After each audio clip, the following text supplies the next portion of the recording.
السلام علیکم۔ بسم اللہ الرحمن الرحیم۔ آج کا سوال فنائیتوں کے بارے میں ہے کہ اگر کسی شخص کو زندگی میں یہ تینوں فنائیتیں جو طریقت رسول کا اصول ہے، فنا فی الشیخ، فنا فی الرسول اور فنا فی اللہ، اگر یہ زندگی میں نہ حاصل ہوں تو کیا فوت ہونے کے بعد یہ نصیب ہو سکتا ہے؟ تو آج کا یہ سوال ہے۔ تو فنا فی الشیخ سے تو مقصد یہ ہوتا ہے کہ اس وقت جو شخص فنا فی الشیخ ہوگا وہ اس میں پیر کی فنائیت، پیر کی صفات آ جائیں گی، اور فنا فی رسول ہونے سے رسول اللہ صلی اللہ علیہ وآلہ وسلم کی صفات آ جائیں گی، اور فنا فی اللہ ہونے سے اللہ کی صفات اس میں آ جائیں گی۔ تو یہ سوال کرنے والے صاحب یہ پوچھ رہے ہیں کیا یہ اگر تینوں فنائیتیں زندگی میں نصیب نہ ہو، کوئی آدمی فوت ہو جائے تو عالم برزخ میں کیا یہ نصیب ہو سکتی ہیں؟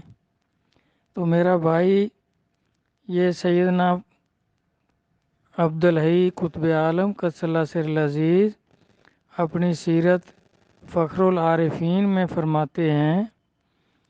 کہ ایک شخص مرید ہوا اور مرید ہونے کے بعد 20 سال تک زندہ نہ رہا تو اس مدت کے اندر ہی فوت ہو گیا، تو کیا اس سالک کو عالم برزخ میں یہ مرتبہ نصیب ہو سکتا ہے؟ خود ہی ارشاد فرمایا کہ یہ بات اہل طریقت کے لیے کتاب میں بھی موجود ہے، اور آپ نے فرمایا کہ یہ ہمارا تجربہ بھی ہے کہ اس عالم دنیا میں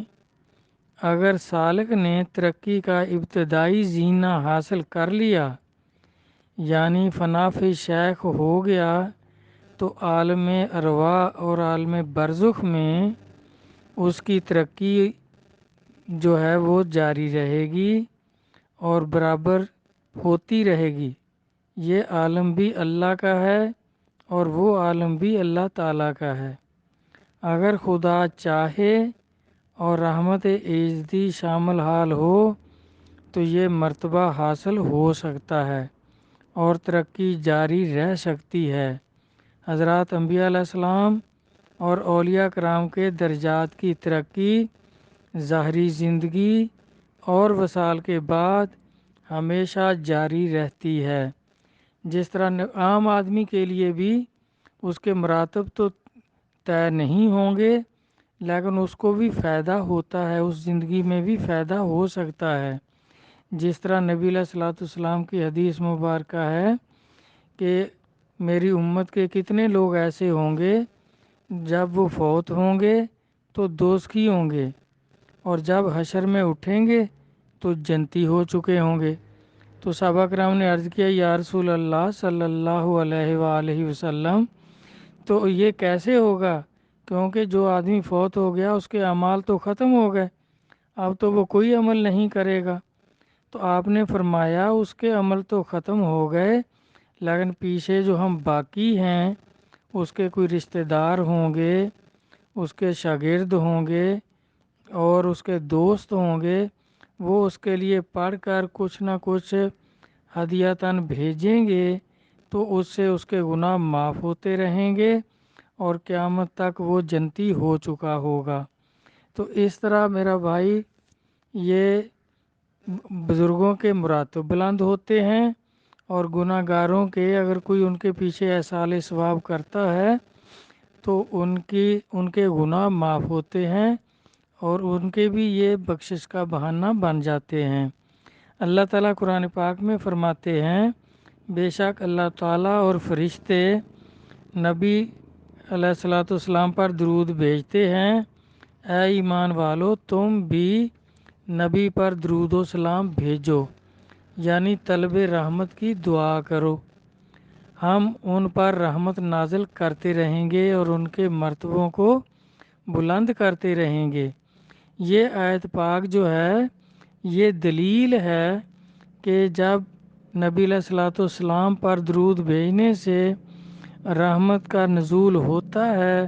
اور ان کے مراتب بلند ہوتے ہیں۔ اگر یہ نہ ہو، انتقال کے بعد نہ ہو ایسا، تو پھر اس آیت کا مقصد تو فوت ہو جائے گا کہ درود و سلام بھیجنے سے، طلب رحمت کرنے سے، دعا کرنے سے نبی علیہ الصلوۃ والسلام پر رحمتیں نازل ہوتی ہیں، اور اللہ تعالیٰ فرماتے ہیں کہ میں ان کے مرتبے بلند کرتا رہتا ہوں۔ تو پھر اسی طرح سالک جو ہے اس کو بھی اگر یہ فنا فی شیخ ہونا نصیب ہو گیا زندگی میں، تو باقی فنا فی رسول اور فنا فی اللہ، یہ دونوں فنائیتیں جو ہیں یہ مقام اس کو فوت ہونے کے بعد بھی نصیب ہو سکتے ہیں اگر اللہ کی رحمت شامل حال ہو، کیونکہ یہ جہان بھی اللہ کا ہے اور وہ جہان بھی اللہ کا ہے۔ ہمارے لیے وہ فوت ہو جاتے ہیں، ویسے یہ لوگ جو ہیں اللہ تعالیٰ خود فرماتے ہیں نا کہ شہیدوں کو مردہ گمان بھی نہ کرو، یہ عبادت کرتے ہیں، رزق دیے جاتے ہیں، تو جب عبادت کرتے ہیں تو پھر ان کے مراتب بھی بلند ہوتے رہیں گے۔ جس طرح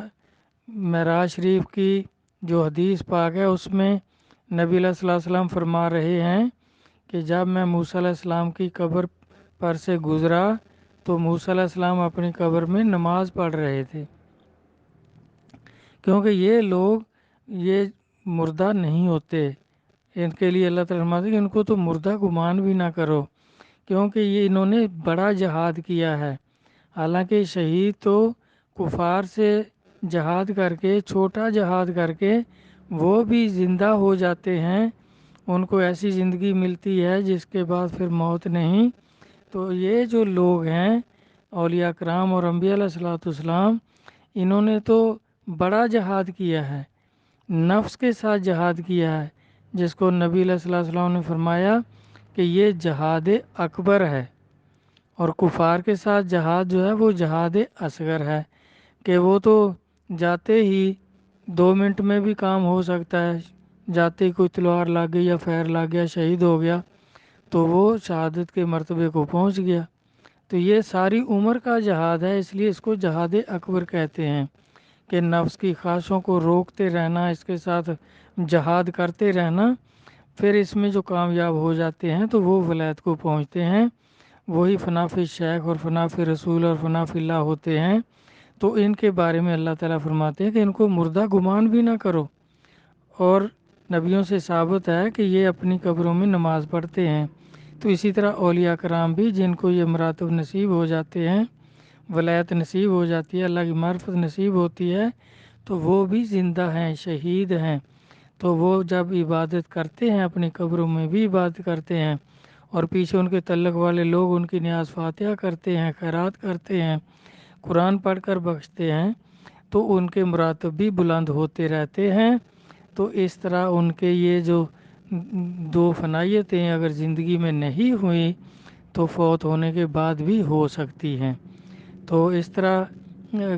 یہ سب بزرگان دین غوث اعظم قدس اللہ سرہ العزیز کی کتابوں سے بھی ثبوت ملتے ہیں، اور سیرت فخر العارفین کا بھی آپ مطالعہ کر کے دیکھ سکتے ہیں۔ یہ اقتباسات ان میں سے ہی میں نے لیے ہیں، اور الفاظ میرے کچھ اپنے ہیں، تشریح میں نے خود کی ہے، تو اگر کسی نے دیکھنا ہو تو سیرت فخر العارفین اور غوث اعظم رحمۃ اللہ کی فنائیت کے بارے میں جو کتاب بھی آپ کو دستیاب ہو اس میں آپ پڑھ سکتے ہیں۔ اور احادیث مبارکہ سے بھی ثابت ہے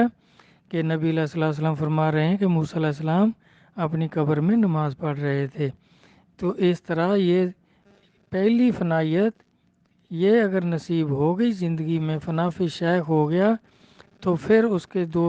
باقی 2 فنائیت جو ہیں وہ وصال کے بعد بھی نصیب ہو سکتی ہیں۔ اللہ رسول سمجھ عطا فرمائیں اور اس راستے پر چلنے کی توفیق عطا فرمائیں، اور اس کے انعامات بھی اللہ تبارک تعالیٰ عطا فرمائیں۔ سب بھائیوں کے لیے میں دعا گو ہوں کہ اللہ تبارک تعالیٰ ان کو سمجھ اور مراتب کی بلندی عطا فرمائیں۔ آمین۔ اللہ حافظ۔